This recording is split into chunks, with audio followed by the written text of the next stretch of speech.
এতক্ষণে হেডলাইন এবং ব্যানার দেখে আপনারা যে চিন্তা করছেন শেখ হাসিনা কি ভয়ঙ্কর বার্তা দিলেন। জি ভাই, শেখ হাসিনা একটা ভয়ঙ্কর বার্তা দিয়েছেন।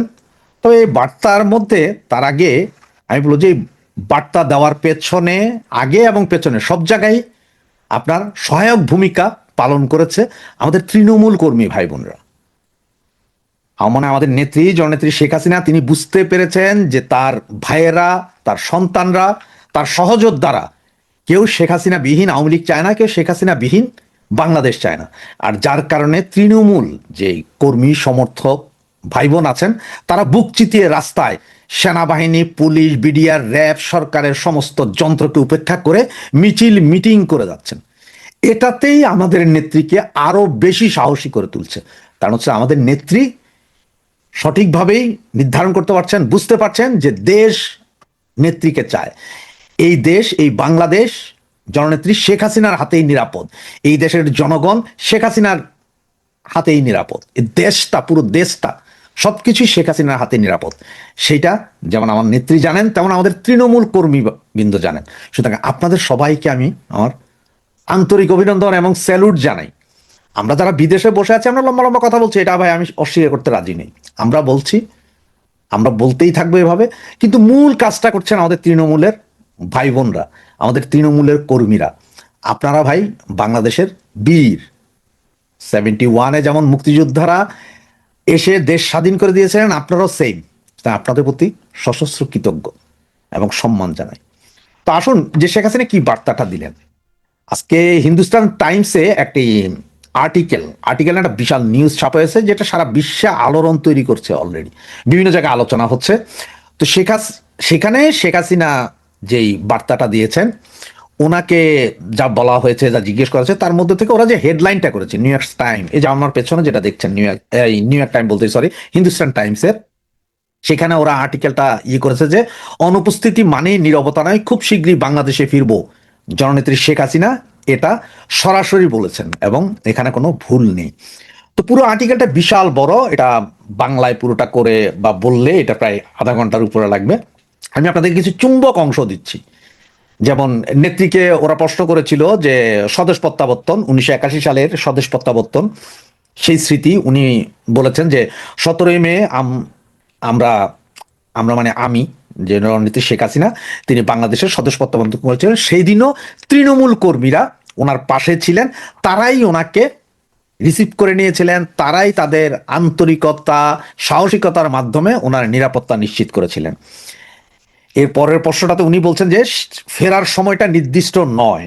নির্দিষ্ট নয় বলতে উনি বলছেন ফেরার সময়টা যে কালকে ফিরছি পরশু ফিরছি না, একটা টাইম লিমিট দিয়েছেন, যেটা 6 মাসের একটা টাইম লিমিট দিয়ে দিয়েছেন। সেটা বলছেন শেখ হাসিনা বলেন তার দেশে ফেরার বিষয়টি কোনো নির্দিষ্ট তারিখের উপর নির্ভর করছে না। মানে ওনার নির্দিষ্ট তারিখ বলেনি যে কালকে এই ওই মাসের অমুক তারিখ, উনি 6 মাস বলেছেন। 6 মাস মানে 6 মাস কংক্রিট, এটা বলতে পারেন। এবং উনি বলেছেন যে বাংলাদেশের গণতান্ত্রিক পরিবেশ, মত প্রকাশের স্বাধীনতা, রাজনৈতিক অধিকার এবং আইনের শাসন প্রতিষ্ঠার জন্য আমরা কাজ করে যাচ্ছি। তিনি দাবি করেন এটি শুধু তার ব্যক্তিগত প্রত্যাপনের বিষয় নয়, বরং দেশের স্বাধীনতা, সার্বভৌমত্ব এবং জনগণের কল্যাণের সঙ্গে জড়িত। তিনি আরো বলেন দেশের মানুষকে ঐক্যবদ্ধ করে আমরা খুব দ্রুতই সেই লক্ষ্যে ফিরব। তার পরের প্রশ্নটা যাতে ছিল সেখানেও তিনি উত্তর দেন আমার অনুপস্থিতি মানে নীরবতা নয়। আমি একটি বিষয় সুস্পষ্ট বলতে চাই, আমার অনুপস্থিতি মানে আমার নীরবতা নয়।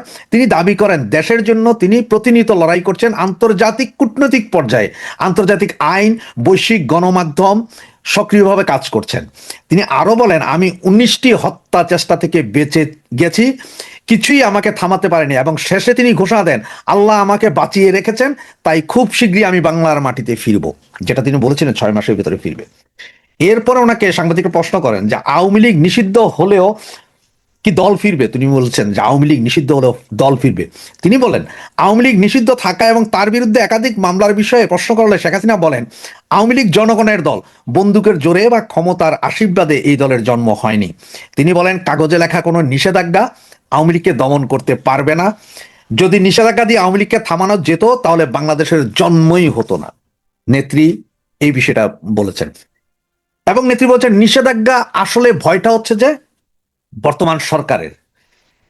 সেখানে উনি যেটা বলেছেন যে শেখ হাসিনা বলেন যারা আওয়ামী লীগের নিষেধাজ্ঞাকে স্থায়ী মনে করে তারা ইতিহাস জানে না।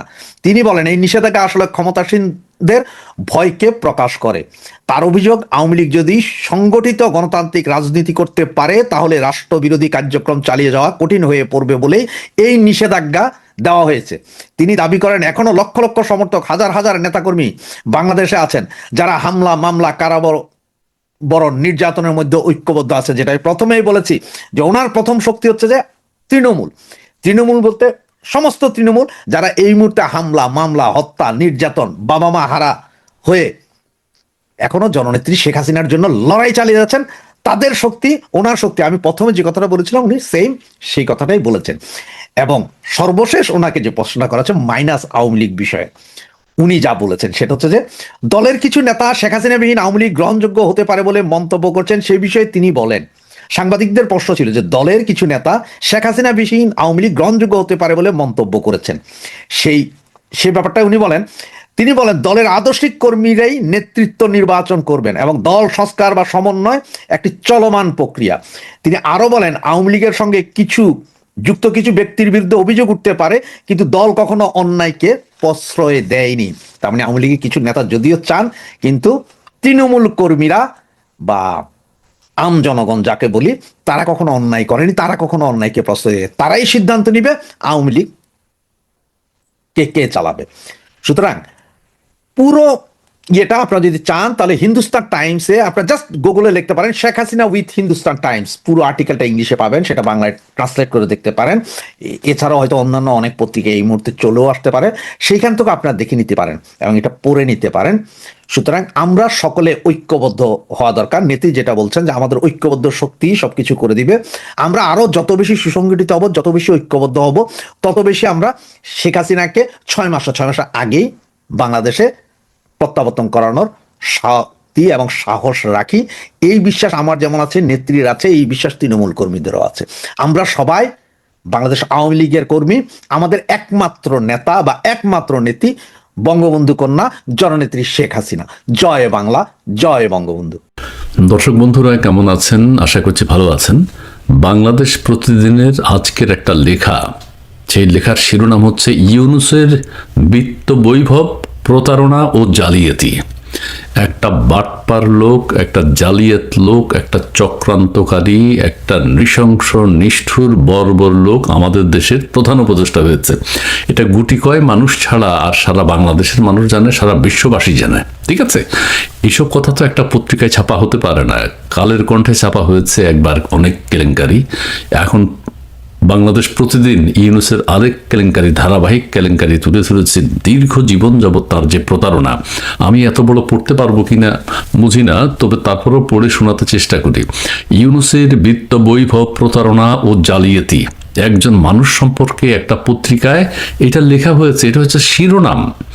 তো বোঝা যায় যে আসলে কত প্রতারক ডক্টর মোহাম্মদ ইউনূস। একজন ভালো লোক সম্পর্কে তো এইভাবে লেখা সম্ভব না, লিখবেও না কেউ। কিভাবে এই কথাটা আসে? নিশ্চয়ই তার প্রতারণা আছে, দেশের মানুষ বুঝছে না। আমি একটু পড়ে শুনাই। ডক্টর ইউনূস শান্তিতে নোবেল পেয়েছেন, 1.5 বছর অন্তর্বর্তী সরকারের প্রধান উপদেষ্টা হিসেবে দায়িত্ব পালন করেছেন। সবকিছু ছাপিয়ে তিনি একজন আত্মকেন্দ্রিক স্বার্থপর, দেখেন তিনি একজন আত্মকেন্দ্রিক স্বার্থপর এবং লোভাতুর মানুষ হিসেবেই বিবেচিত হবেন। কেন বিবেচিত হবেন সেটি আছে। ডক্টর ইউনূস অন্তর্বর্তী সরকারের দায়িত্বে থাকা অবস্থায় দেশের জন্য কিছু করুন বা না করুন, নিজের জন্য দুহাত ভরে বিভিন্ন সুযোগ সুবিধা গ্রহণ করেছেন। এটা তো মিথ্যা না, এটা তো আমরা সবাই দীর্ঘদিন যাবৎ বলছি ডক্টর ইউনূস একজন প্রতারক। তবে ইউনূসের জীবন বিশ্লেষণ করলে দেখা যায় 1.5 বছর প্রধান উপদেষ্টার দায়িত্ব পালনকালে তিনি যেভাবে রাষ্ট্রীয় ক্ষমতার অপব্যবহার করে নিজের নানা ধরনের আর্থিক সুবিধা নিয়েছেন, তেমনি সারা জীবন সরকারি অর্থ দিয়ে ব্যবসা করে গড়েছেন সম্পদের পাহাড়। এই লোকটা বলে তার কিছু নাই। এগুলোর প্রতিবাদ করুক ডক্টর ইউনূস সাহেব, এগুলোর প্রতিবাদ করুন যে এগুলো আমার না। এই কি বাংলাদেশ প্রতিদিনকে আমি জেলে নিব? নেক না, ডোনাল্ড ট্রাম্পকে দিয়ে ফোন করে বাংলাদেশ প্রতিদিনকে জেলে নেক। ঠিক আছে, সম্পদের পাহাড় গড়েছেন, দারিদ্র বিমোচনের নামে অলাভজনক প্রতিষ্ঠান গড়ে তুলে তিনি রাষ্ট্রের সম্পদ দিয়েই নিজে বিত্তবান হয়েছেন। রাষ্ট্রের সম্পদ দিয়ে, রাষ্ট্রকে কখনো ভ্যাট ট্যাক্স দেয়নি। এরকম একটা প্রতারক লোক আমাদের দেশের প্রধান উপদেষ্টা হয়েছে। মোহাম্মদ ইউনূস দেশের সমস্যা নিয়ে তিনি নীরব, দেশের যে কোনো সমস্যা নিয়ে তিনি নীরব থাকেন। তার জন্মের পর থেকে দেশের কোনো সংকটে উৎসবে তিনি থাকেন না, এটা আমরা সবাই জানি। ব্যক্তি স্বার্থে বিদেশে তিনি সরব, বিদেশে কিন্তু তিনি খুব আলোচিত। ব্যক্তি স্বার্থে, ওনার নিজের স্বার্থে হামে শিশু মৃত্যু নিয়ে তার কোনো অনুশোচনা নেই, কিন্তু ট্রেড টার্নারের মৃত্যুতে তিনি মর্মাহত হয়ে শোকবার্তা দেন। পৃথিবীর অন্য কোথাও যেখানে অর্থ আছে, লোভ আছে, টাকা আছে, বিত্ত আছে, সেখানে তিনি শোকবার্তা পাঠান কেউ যদি মারা যায়। ক্ষুদ্র ঋণের মাধ্যমে দারিদ্রকে জাদুঘরে পাঠানোর ঘোষণা দিয়েছিলেন, এটা আমরা জানি। দারিদ্র জাদুঘরে যায়নি বটে, তবে তিনি অর্থ, বিত্ত, বৈভবের জাদু দেখিয়েছেন। আলাদিনের চিরাগ তার ঘরে, তার হাতে, এই প্রতারকের হাতে। এখন সামাজিক ব্যবসার আওয়াজ তুলে তিনি বিশ্বে বক্তৃতা দিয়ে বেড়াচ্ছেন। ঠিক আছে, সামাজিক ব্যবসা, এক পয়সাও নিজে খরচ করবে না, এক পয়সা। বাংলাদেশের কোনো ইউনিয়ন, কোনো ওয়ার্ড, কোনো একটা পরিবার তার দ্বারা উপকৃত হয়েছে এরকম কোনো নজির নেই। সামাজিক ব্যবসা প্রবর্তন হোক আর না হোক, তার বৃত্তের প্রসার ঘটছে, তার বৃত্তের প্রসার ঘটতেই আছে। শিক্ষক থেকে তিনি হয়ে উঠেছিলেন বিলোনিয়ার, তিনি হয়ে উঠেছেন বিলোনিয়ার, তার কোটি কোটি টাকা। কিন্তু তার এই বৃত্ত বেড়ে উঠেছে গরিবের সম্পদ লুট করে, সরকারকে ঠকিয়ে, রাষ্ট্রীয় সম্পদকে আত্মসাৎ করে। ইউনূস সাহেব কি এগুলোর প্রতিবাদ করতে পারবেন? আমি আপনাদেরকে সেই কথা বলছি, বেশি কথা বললে অনেক বড় হয়ে যাবে। এই বাটপাড়ির কোনো সীমা নেই, এই বাটপাড়ির কোনো সীমারেখা নেই। কিন্তু তার এই বৃত্ত বেড়ে উঠেছে গরিবের সম্পদ লুট করে। একদম নিরীহ, সাধারণ, নিম্ন আয়ের, এক বেলা ভাত খেতে যার কষ্ট হয়, তাদেরকে শোষণ করার একমাত্র মানুষ বিশ্বের ডক্টর মোহাম্মদ ইউনূস। দরিদ্র মানুষকে, এত দরিদ্র মানুষকে কেউ আর শোষণ করে না। ঠিক আছে, পেশাগত জীবনে অর্থনীতিবিদ হলেও নোবেল পেয়েছেন শান্তিতে, এটা তো আমরা সবাই জানি। জোবরা গ্রামের গবেষণা শুরু করেছিলেন ক্ষুদ্র ঋণ নিয়ে। একসময় এই হতদরিদ্র মানুষদের স্বাবলম্বী করে তোলার কথা বলে দ্বারস্থ হয়েছিলেন বাংলাদেশ সরকারের কাছে। গ্রামীণ ব্যাংক কিভাবে প্রতিষ্ঠিত হয় শুনেন। ডক্টর মোহাম্মদ ইউনূসের প্রস্তাবেই এরশাদ সরকার গ্রামীণ ব্যাংক প্রতিষ্ঠা করে। ঠিক আছে, ডক্টর ইউনূস সেখানে ব্যবস্থাপনা পরিচালকের দায়িত্ব নেন। 1983 সালে এটি একটি বৈধ ও স্বতন্ত্র ব্যাংক হিসেবে যাত্রা শুরু করে। 1983 সালে সরকার গ্রামীণ ব্যাংক প্রতিষ্ঠা করে একটি আইনের মাধ্যমে, এবং সেখানে ব্যবস্থাপনা পরিচালক হিসেবে ডক্টর ইউনূসকে নিয়োগ দেয়। তিনি চাকরি করেন। ঠিক আছে, কিন্তু তার ভূমিকা আছে যে এরশাদের সাথে যোগাযোগ করছে। 1983 সালের 4 সেপ্টেম্বর সরকার গ্রামীণ ব্যাংক অধ্যাদেশ নামের একটি অধ্যাদেশ জারি করে। সেই সময়ে গ্রামীণ ব্যাংকের যাত্রা শুরু হয় মাত্র 3 কোটি টাকা মূলধন নিয়ে। ঠিক আছে, এর মধ্যে বেশিরভাগ অর্থ হচ্ছে সরকারের। 1,80,00,000 টাকা ছিল সরকারের। ঠিক আছে, 3 কোটি টাকার মধ্যে 1,80,00,000 টাকা সরকারের, এবং 1,20,00,000 টাকা ছিল ঋণ গ্রহীতাদের। ইউনূসের এক পয়সাও নাই। অর্থাৎ গ্রামীণ ব্যাংকে ডক্টর মোহাম্মদ ইউনূসের ব্যক্তিগত কোনো টাকা ছিল না। অথচ গ্রামীণ ব্যাংকে ব্যবহার করে ডক্টর ইউনূস পেয়েছেন সব কিছু। কাগজে কলমে গ্রামীণ ব্যাংকের মালিক সরকার এবং ঋণ গ্রহীতায় কাগজে কলমে, কিন্তু আমরা জানি ইউনূস হইল মালিক, কিন্তু সাধারণ ঋণ গ্রহীতা জনগণ। ঠিক আছে, কিন্তু অসাধারণ মেধা মানে কূট মেধায় রাষ্ট্র এবং জনগণের অর্থ ডক্টর ইউনূস পুরে ফেলেন তার পকেটে। রাষ্ট্র এবং জনগণের টাকা ইউনূস তার পকেটে নিয়ে নেন। ইউনূস সাহেব প্রতিবাদ করুক, আমি এই কথাটা বারবার বলবো, এক শব্দ এখানে মিথ্যা নেই।